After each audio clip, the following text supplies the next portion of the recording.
여러분 안녕하십니까? 광주 MBC 뉴스투데이 시작합니다. 먼저 오늘의 주요 뉴스입니다. 올해부터 광주 전 지역에 길가에 아무렇게나 세워져 있는 전동 킥보드에 대한 단속이 시작될 것으로 보입니다. 광주 전남의 행정통합은 제자리 걸음을 하고 있는 반면 타 시도는 통합 논의를 활발하게 진행하고 있어 대비가 되고 있습니다. 지난해 말부터 시작된 내란 사태와 제주항공 여객기 참사까지 겹치며 지역 관광업계가 울상입니다. 2022년 1월 발생한 광주 화정 아이파크 붕괴 사고의 시공사인 현대산업개발에 대한 서울시의 행정 조치가 3년간 이루어지지 않고 있습니다. 내란 수괴 혐의를 받는 윤석열 대통령에 대한 체포영장 재집행을 앞두고 있습니다. 이른바 남태령 대첩까지 이뤄내며 트랙터를 몰고 서울로 향했던 농민들이 윤석열 대통령의 즉각 체포를 촉구하며 또다시 출정 경고를 보냈습니다. 안준호 기자가 취재했습니다.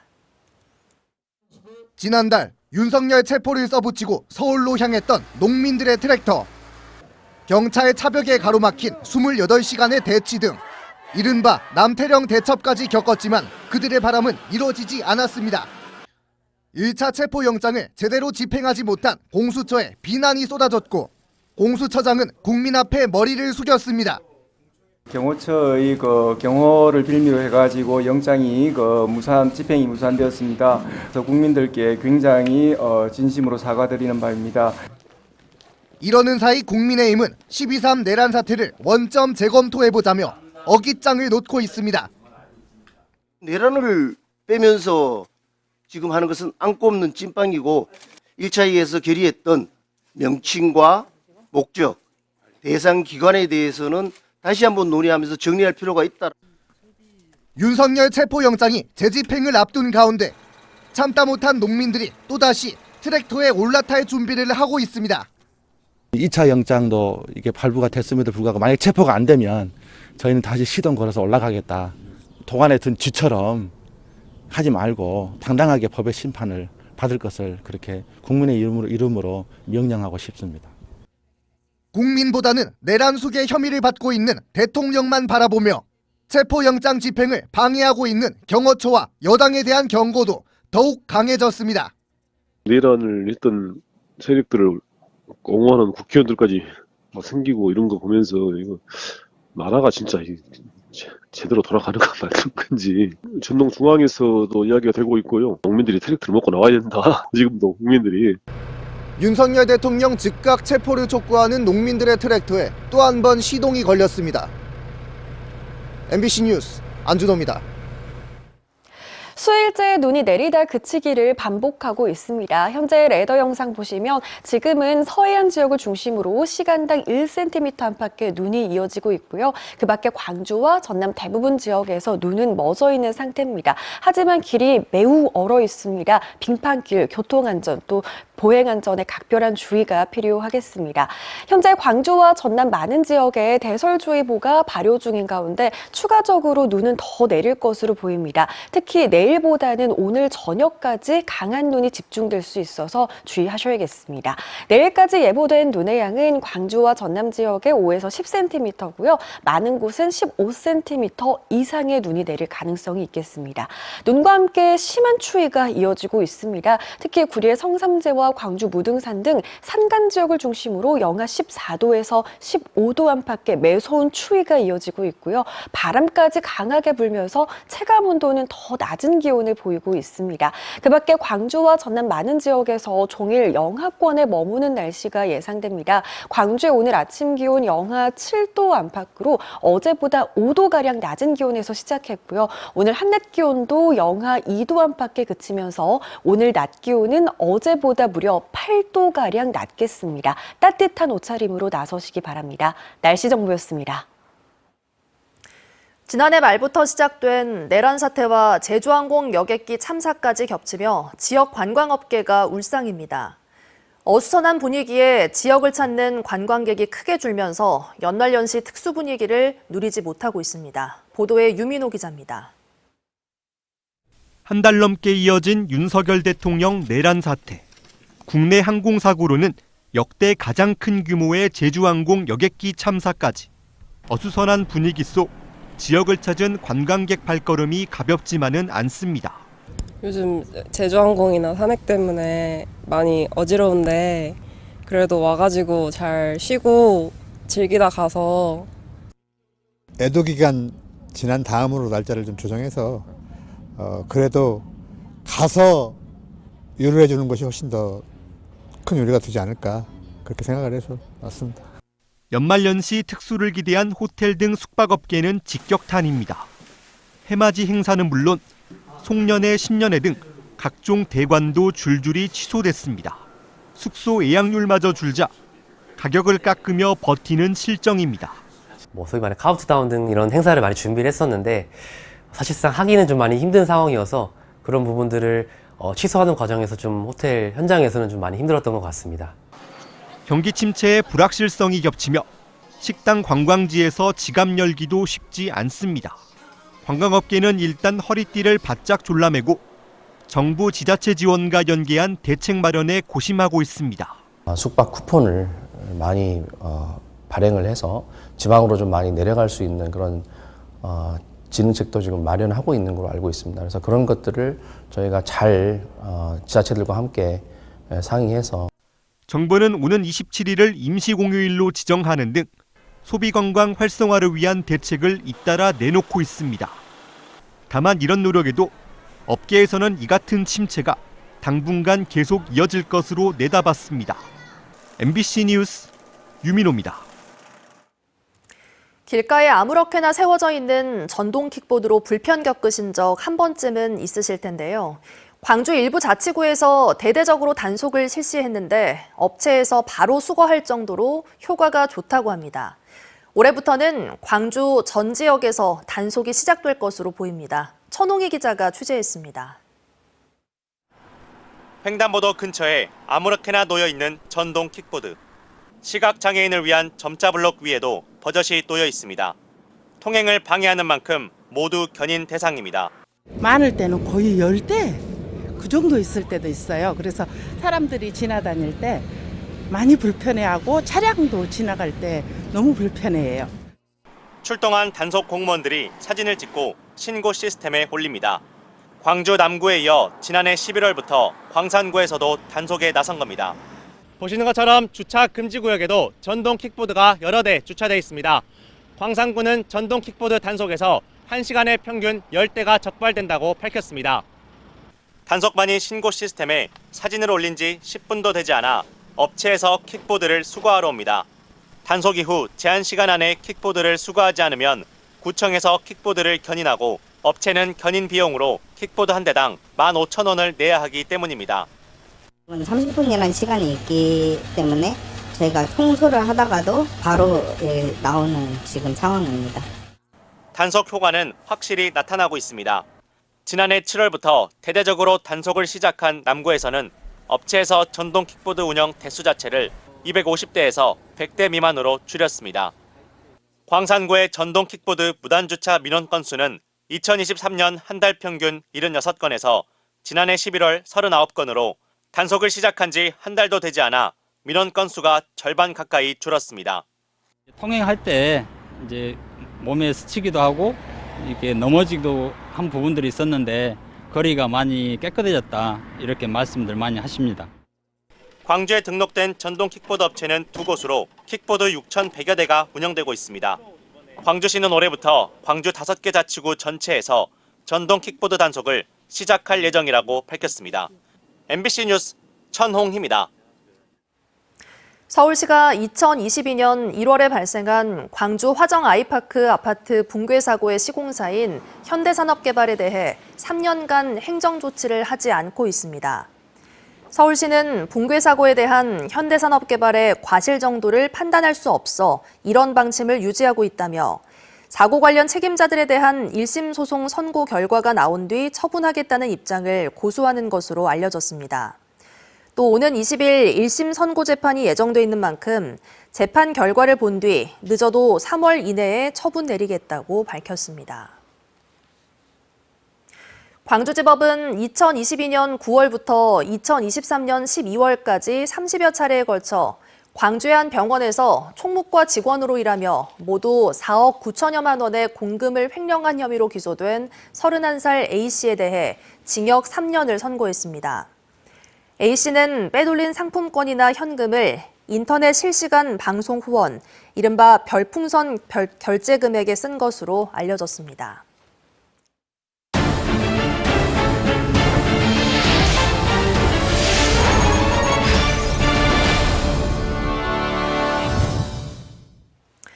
어제 보도해드린 대로 광주 전남의 행정통합은 제자리 걸음을 하고 있습니다. 하지만 타 시도들은 행정통합 논의를 활발하게 진행하고 있는데요. 그중에서도 가장 빠르게 행정통합이 진행되는 곳이 대구 경북입니다. 타 시도의 행정통합 움직임을 송정근 기자가 보도합니다. 행정통합 논의에서 가장 많은 진척을 보이는 곳은 대구 경북입니다. 지난해 10월 행정통합을 위한 공동합의문에 서명했고 2026년 7월 대구 경북 특별시를 출범시키자는 구체적인 목표도 내놨습니다. 행정통합을 이뤄낸다면 수도권에 준하는 법적 위상을 갖게 되고 완전한 자치권과 재정 자율성이 강화됩니다. 행정안전부는 이를 위해 통합 비용과 행정적, 재정적 특례도 지원하기로 약속한 바 있습니다. 대통령께서도 대구 경북 통합을 적극 지원하도록 거듭 당부하신 만큼 대구 경북의 발전과 대한민국의 새로운 미래를 위해서 반드시 통합을 완수하도록 하겠습니다. 부산과 경남도 행정통합의 실질적인 첫 밑그림을 그렸습니다. 지난해 11월 공론화위원회를 출범시킨 가운데 부산시와 경남도를 없애고 새 통합 지방정부를 신설하는 통합안과 연방제 주에 해당하는 부산 경남주를 신설하는 기본 통합 구상안을 내놨습니다. 시민들한테, 도민들한테 제대로 알려주고 이 행정통합이 제대로 갈 수 있을지 없을지에 대한 시민들 의견을 최우선으로 해가지고 법안도 만들고. 최근에는 대전과 충남 등 4개 시도가 하나로 뭉친 전국 최초의 특별지자체인 충청광역연합이 출범했습니다. 궁극적인 행정통합으로까지 가는데 많은 난관이 예상되고 있지만 충청권이 협력하면 수도권 못지않은 생활 경제권을 만들 수 있다는 기대감이 커지고 있습니다. 제조업의 중심이 충청남북도에 포진되어 있고 국가의 R&D 역량이 대전에 집중되어 있습니다.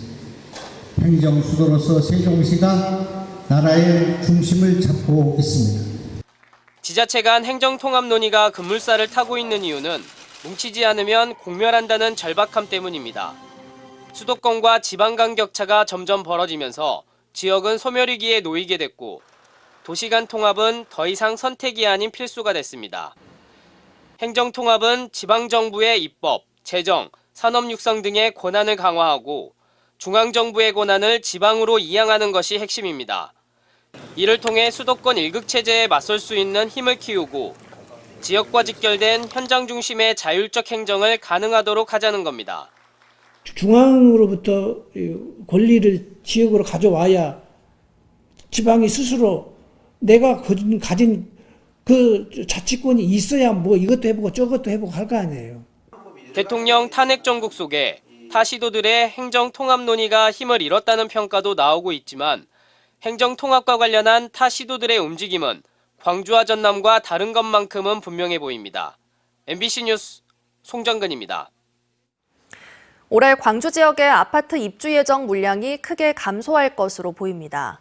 광주 전남 부동산 플랫폼인 사랑방 부동산 조사 결과 올해 광주 아파트 입주 예정 물량은 5,800여 세대로 지난해 9,000여 세대보다 36% 감소했습니다.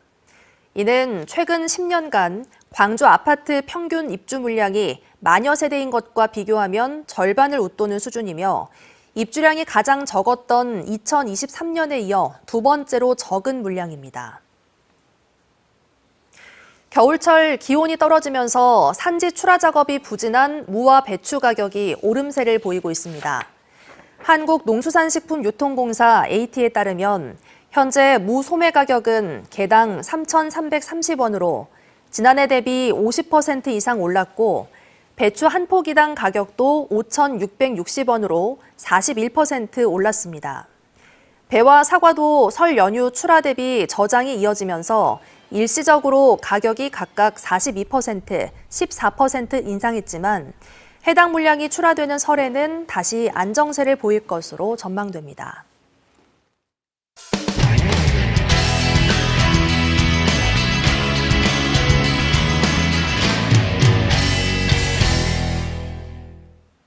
강원도 인제 육군 12사단 신병교육대에서 군기훈련을 받던 훈련병이 쓰러져 숨진 지 8개월 만에 1심 선고가 내려졌습니다.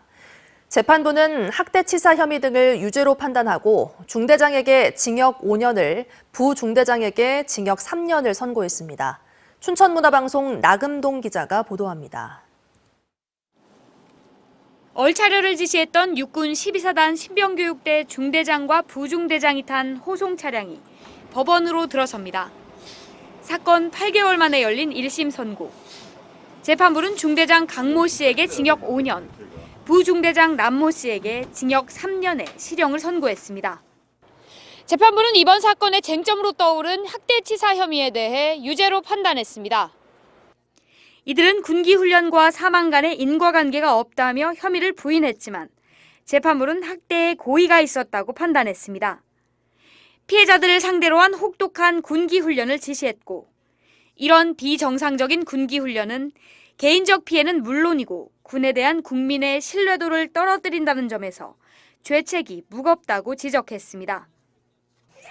이들은 지난해 5월 훈련병 6명에게 규정을 어긴 군기훈련을 지시했습니다. 이 가운데 입대한 지 9일 된 21살 박태인 훈련병은 쓰러져 병원으로 옮겨졌지만 이틀 만에 숨졌습니다. 사인은 열사병에 의한 다발성 장기부전. 앞서 징역 10년과 7년을 구형한 검찰은 형량이 낮다는 유가족의 요청 등을 참고해 항소를 검토하고 있습니다. 9일 만에 10일 만에 사망하게 된 자식의 어미로서 저 사람들이 500년형을 받은들 적다고 하겠습니까? 5년을 한다. 저는 있을 수 없다고 생각합니다. 유가족은 또 징역 5년, 3년으로 처벌한다면 어떤 부모가 아들을 군대에 보내겠냐며 가혹행위 하나하나를 개별적으로 평가해 더 중하게 처벌해달라고 호소했습니다. MBC 뉴스 나금동입니다. 한 시민단체가 홍준표 대구시장이 내란 행위를 옹호했다며 검찰에 고발했습니다. 홍 시장은 명태균 게이트와도 연루됐다는 의혹을 받고 있는데요. 이 또한 정치자금법 위반 혐의로 고발장에 추가됐습니다. 대구문화방송 박재형 기자의 보도입니다. 대구 참여연대가 차기 대선 출마를 공식화한 홍준표 대구시장을 정치자금법 위반과 내란 선전 혐의 등으로 대구지검에 고발했습니다.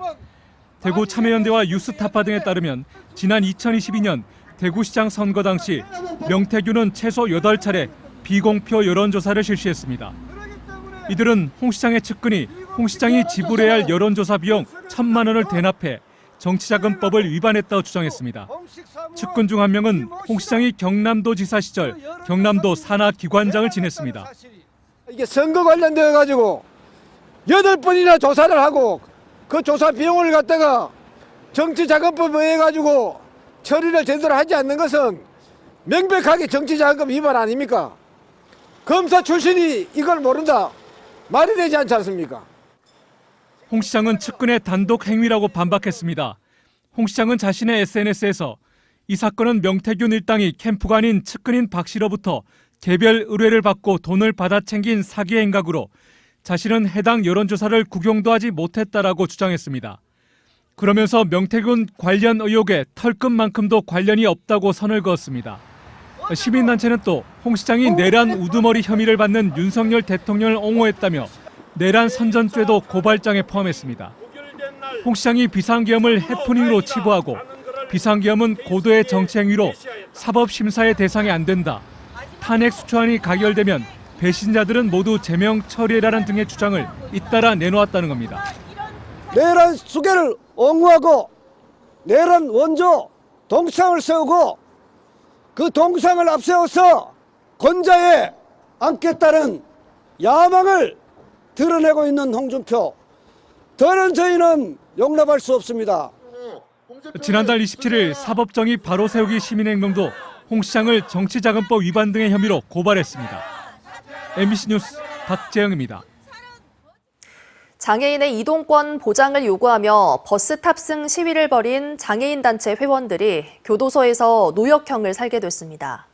중증 장애로 혼자서는 움직일 수도 없어서 노역은커녕 교도소 생활 자체가 어렵지만 이동권 요구 집회는 정당했다며 벌금 대신 노역형을 선택한 겁니다. MBC 충북 김은초 기자가 보도합니다. 지난 2022년 6월 충주의 한 시내버스 정류장. 휠체어를 탄 장애인이 버스 문 앞에 멈춰서고 성인 남성 5명의 손을 빌려 버스에 올라탑니다. 하나, 둘, 셋, 그리고 또. 장애인 혼자서도 휠체어를 타고 버스를 오르내릴 수 있도록 저상버스를 도입하라는 시위를 벌인 겁니다. 저희는요, 시민들하고 싸우지 않습니다. 같은 시민으로서 우리도 빠졌다고 학교 다니고 싶고 집에 다니고 싶어서 이렇게 하는 겁니다. 이들은 앞서 2021년에도 충북도청 앞에서 장애인 이동권 보장을 촉구하는 집회를 하면서 시내버스 운행을 방해했다는 이유로 벌금형을 선고받았습니다.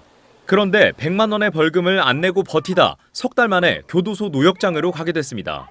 이들은 기초수급자 형편이어서 벌금 낼 돈도 없고 설령 돈이 있더라도 잘못을 인정하는 것처럼 벌금을 낼 순 없다고 했습니다.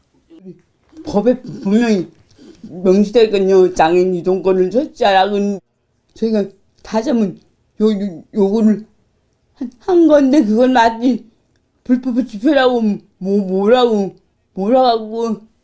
일단 노역형을 선택했지만 당장 교도소에서 생활 자체가 어려울 것으로 보입니다. 노역장으로 향한 장애인 4명 가운데 2명은 중증 뇌병변 장애로 24시간 활동 보조가 필요하고 1명은 시각장애인입니다. 이들은 관련법에 따라 노역 대신 사회봉사를 할 수 있게 해달라고 요청했지만 장애인이라는 이유로 받아들여지지 않았다고 주장했습니다. 제가 사회봉사를 할 수 있습니다. 여러분들이 보시기에도요. 그리고 일을 하고 있습니다. 그럼에도 사회봉사는 안 된다고 합니다. 이들은 최장 열흘 뒤면 출소하게 되지만 장애인을 비롯한 교통약자 이동권 보장은 여전히 우리 사회가 풀지 못한 숙제로 남아 있습니다. MBC 뉴스 김우초입니다. 수일째 눈이 내리다 그치기를 반복하고 있습니다. 현재 레이더 영상 보시면 지금은 서해안 지역을 중심으로 시간당 1cm 안팎의 눈이 내리고 있고요. 그 밖에 광주와 전남 대부분 지역에서 눈은 멎어 있는 상태입니다. 눈은 그쳤지만 길이 매우 얼어 있습니다. 교통안전, 보행안전에 각별한 주의가 필요하겠습니다. 광주와 전남 많은 지역에 대설주의보가 여전히 발효 중인 가운데 내일까지 눈은 추가로 내릴 것으로 보입니다. 특히 내일보다는 오늘 저녁까지 강한 눈발이 집중될 수 있겠습니다. 내일까지 예상되는 눈의 양은 광주와 전남에 5에서 10cm가량이고요. 많은 지역에서는 15cm 이상의 눈이 내릴 가능성도 있겠습니다. 눈과 함께 심한 추위도 찾아왔습니다. 구리의 성삼재와 광주 무등산 등 산간 지역을 중심으로 영하 15도에 달하는 매서운 추위가 이어지고 있습니다.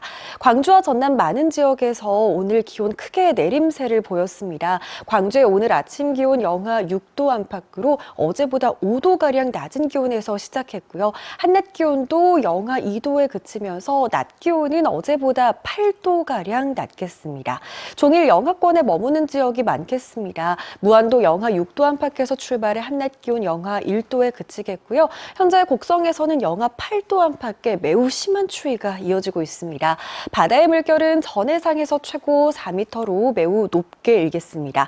내일은 오늘보다 더 심한 추위가 예상됩니다. 광주의 기온 영하 10도까지 곤두박질하겠고요. 이후로는 점차 다시 기온이 오름세를 보이겠습니다. 날씨 정보였습니다. 다음은 희망 2025 나눔 캠페인에 성금을 보내주신 분들입니다.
이상으로 뉴스 마칩니다. 함께해 주신 여러분 고맙습니다.